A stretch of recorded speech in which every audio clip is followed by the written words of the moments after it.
Hey, coaches. Today I'm going to talk about three forms of recovery that we really don't necessarily know a lot about, but are getting, in my opinion, a lot of attention these days. The first one that we're going to talk about is cryotherapy. And there are many forms of cryotherapy, simply putting an ice pack on an injury, ice tub, uh, soaking, as many of us may know from high school sports, but I'm focusing on whole body cryotherapy. As you can see here in the picture, the athlete enters a chamber.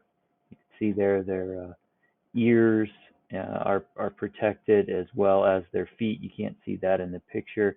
They enter that chamber for 2 to 4 minutes with an air temperature of negative 110 to negative 140 degrees Celsius.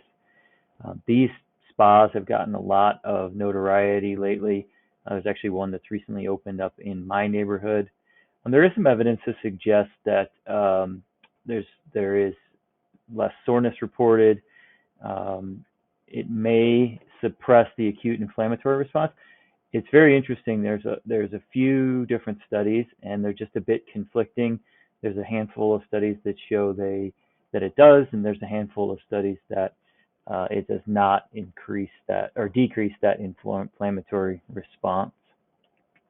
The next, percussion therapy devices.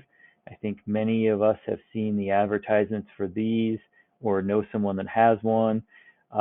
We have one in our household. They have varying speeds with varying attachments. You know, the round ball, the kind of pointy cone, the two-prong device. So there's a lot of variation with these. Placed on the muscle anywhere from 30 seconds to 5 minutes, can be used by therapist or the athlete. Typically, obviously, a therapist will go deeper or uh, longer per se than the individual athlete will. Studies do show an increased range of motion, even though that may not be directly recovery related. I do think it does show the recovery. The study that I read thinks that maybe that is due to increased muscle recruitment. Um, Subject decrease in soreness are reported by athletes, but broader studies are still limited.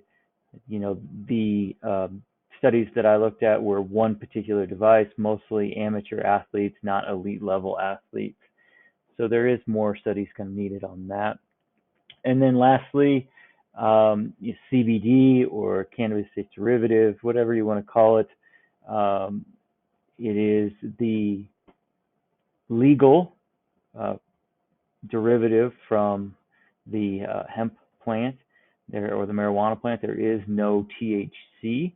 So this has gotten a lot of notoriety lately because many international bodies have made it legal.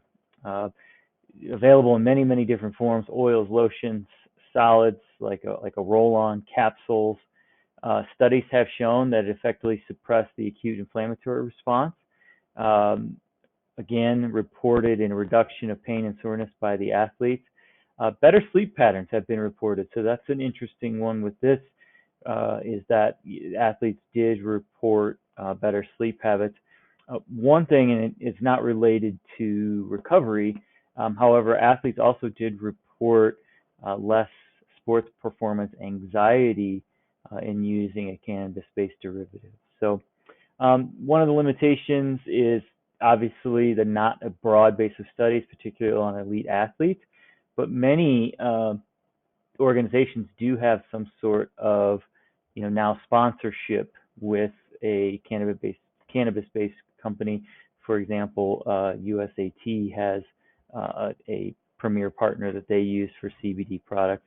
And then lastly, obviously, there is a risk of it containing THC if it's not a reputable company, which of course THC is a banned substance. So thanks for listening. I'll see you online.